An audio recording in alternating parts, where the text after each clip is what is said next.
Hey there, I am Scott Elwood from DCOF Source, and this is Mark Anderson, the art director. That's right. All right, we're here to answer some of your questions that you've asked, and we'll get started. Will there be an in-game reward system for long-term players?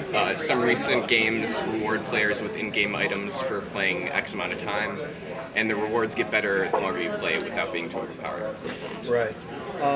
We've started dealing with reward items for people that pre-order right now. We try to make things that are cool and rewarding for people. We had the Batman play as Iconic, the Iconic simulation.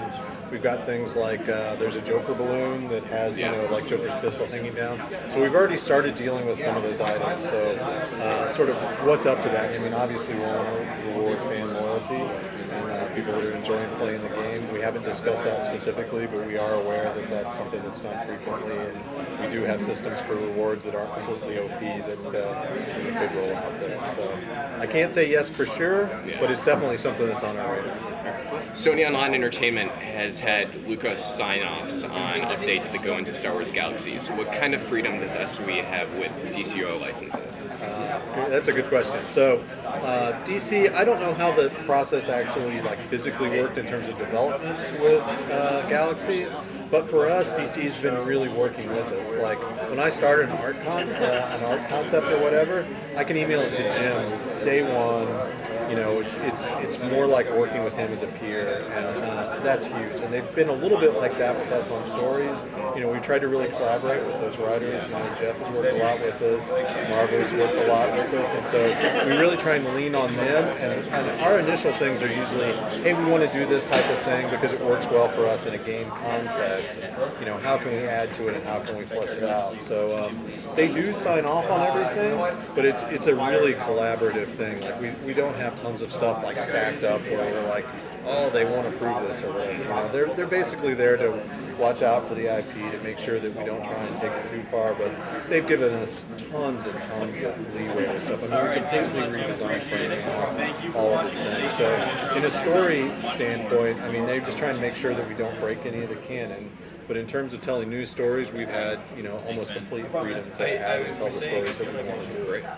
Are there any randomly elite or rare mobs out there to find, defeat, and gain from? Like Grand Theft Auto has hidden packages randomly seeded for you players. Yes, we do have hidden clues that you can find throughout the cities that everybody's able to go. It's very similar to kind of a GTA mechanic in that way. Random elite or rare mobs out there.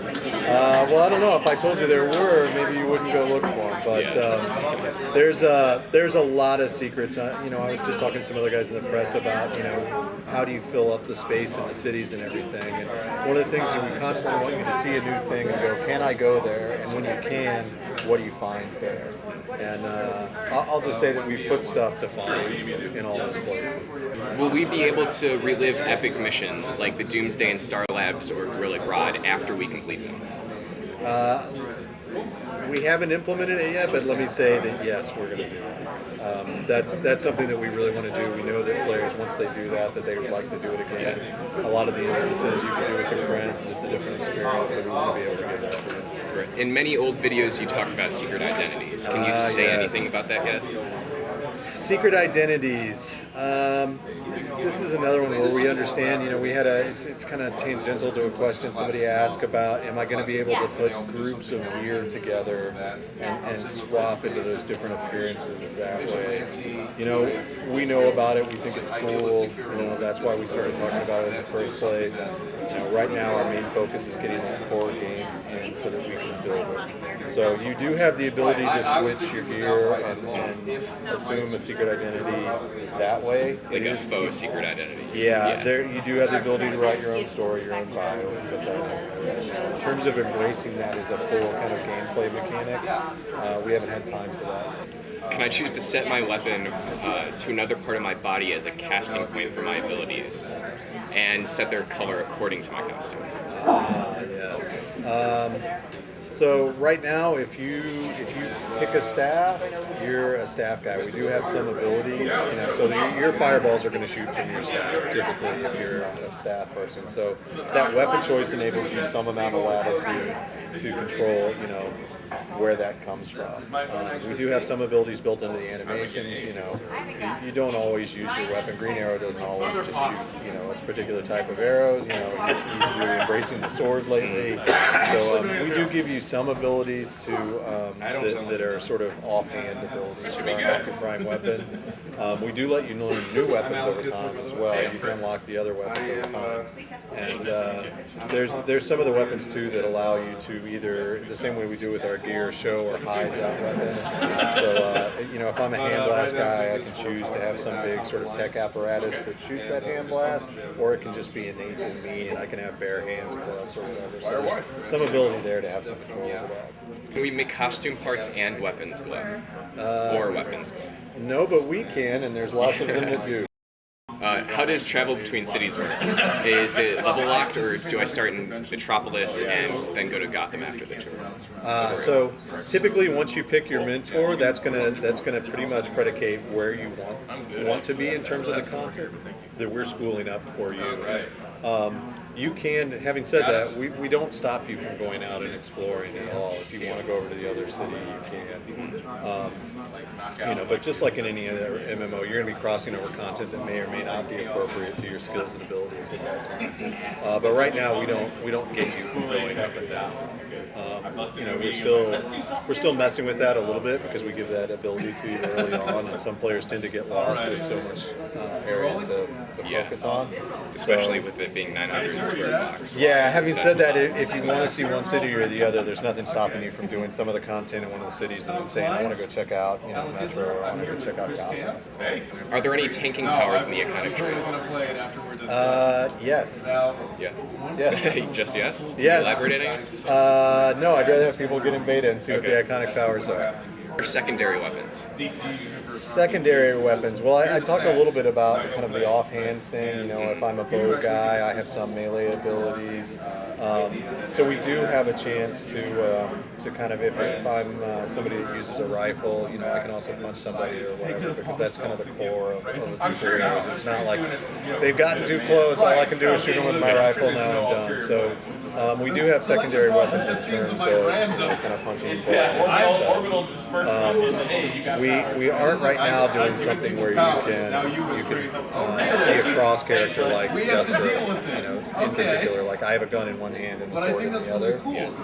Mostly because of the way the combos come across. But like I said earlier, we do have the ability for you to learn all the different weapons that are at your disposal as you get to the end game and switch between those as you see fit. Can you switch it on the fly? The switching right now is not on the fly while you're in the game, but there's nothing stopping you. That's what I'm asking. Like, what? Can we have power emanate from some source other than our main power source? Yeah, this is kind of like the other one. Right now, we don't have a choice to say I'm a Cyclops guy that has one eye in the middle of his head, and that's where I want all my powers to come from. So no, they're a little more general than that, and it's mostly chosen by your weapon. Can I play an entire mission in travel mode? Can I stay in flight and continue to fight effectively throughout an entire battle? Yes. Great. I think with the speed and everything that we've needed to give the movement modes to really pay off on those, sometimes you may not want to, but that will be your choice and not ours. We don't. There are abilities if you're flying around and you're griefing the AI by staying up in the air, they'll ground you and they'll knock you right out of the air. But we don't, make decisions where we gate you based on, you can't do that. Will PS3 players have the option to use a custom soundtrack while they're playing the game? I know you can do that in a lot of games, and we have not done that yet. I don't know the technical difficulty of doing it. It's a lot of DC all. It's as we get towards the end, there's a lot of things that we go, hey, we can slip this in. It's a cool feature for people. Right now, we don't necessarily have plans to, but I wouldn't want to say no, we won't have that because there's a chance that somebody could go. That's an easy thing to slide as players plug into it. Do weapon stats work the same as clothing stats? Like if you get a helmet helmet and it has really good stats on it, but you want to keep the look of another item. Can you do that? Yes. Will there be any mini games inside the game? Like card games, anything like that? Mini games, not per se. I mean, we do have the races and the collection. I mean, the races are their own kind of little thing. I mean, it's more like Mario Kart than anything else. There are a lot of different play mechanics that are their own sort of types of gameplay, but we don't have mini games per se, like something like Ten Wars or What is the maximum amount of people that a server can hold, or what are you hoping that it can hold? we don't know, and we're going to have to keep getting people into beta so that we do know. Yeah. Cars are major in cities in real life, and I assume that traffic plays a major role in DCRO. What kind of things can we expect? That's it. The traffic's an interesting problem. So you want traffic, you want to be able to play in traffic, do things that a superhero would do, but a lot of times it can really become a distraction that takes you away from kind of the goal at hand. So we've tried to deliver traffic. It does travel through the city.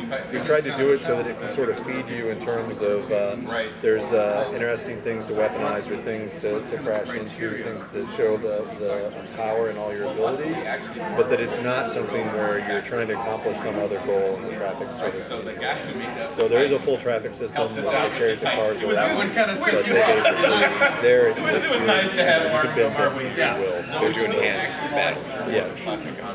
Will aerial melee battles exist? You can still use all your melee powers in the air, yes. So, yes, because players can fly and AI can fly and they can use melee powers, you can fight it. So if you have a stave or something, you can still battle in the air. Oh yeah, we have a lot of combat guys that are just itching to do everything that you've ever seen in a combat game. You know, right now it's all about making sure that we deliver on the core stuff and then build on that. So we want to make that stuff as good as it can be. So not quite. You can encase somebody, so I can throw somebody in a block of ice, I can throw them in a tech bubble, and I can take them to the sky. I can keep them in the bubble long enough, I can take them up and throw them off the Lexport Tower. What does the secret icon on the power tray do? I.e., for example, 6 powers, 1 consumable, and 1 secret. Secret. I'm not sure what they're talking about. I don't know either. The L2 and X, or R2 and X button. If you up in the showroom, you have like 2 powers and item, and then one slot that's never being used. That one. The gadget. Yeah, so right now most players that you see early on will be using that as a homing beacon so that it controls your respawn point. There are other things that you can load out in that slot, so I guess it will, to some extent, remain a secret. And can you change where you respawn through a map, or is it like certain locations that you pick from? How does that work? This one just gives you it gives you the ability to respawn. It's basically choosing to shortcut. Will heroes and villains share the same area of a shop or an auction house?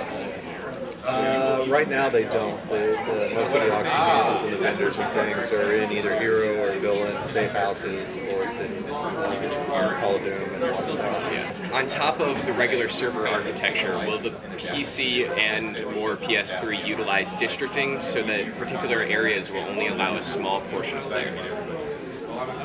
The closest thing we have to that are some of the instances that we spool up where we only allow a certain amount of people in. We do have things like alerts that spool up, and they're an opt-in, and those do have a player cap on them. But we don't have districting, partially because we want to give you that seamless experience, right? And there'd have to be some sort of fictional conceit as to why I can't go to that particular district. So if you're in Metropolis, you can see as many people as are there. Yes. On the PS3, will the payments be PlayStation Network cards or Sony Online Entertainment game cards? We're still working that out. Well, thank you so much for All right, answering these thanks. questions. Sure, no problem.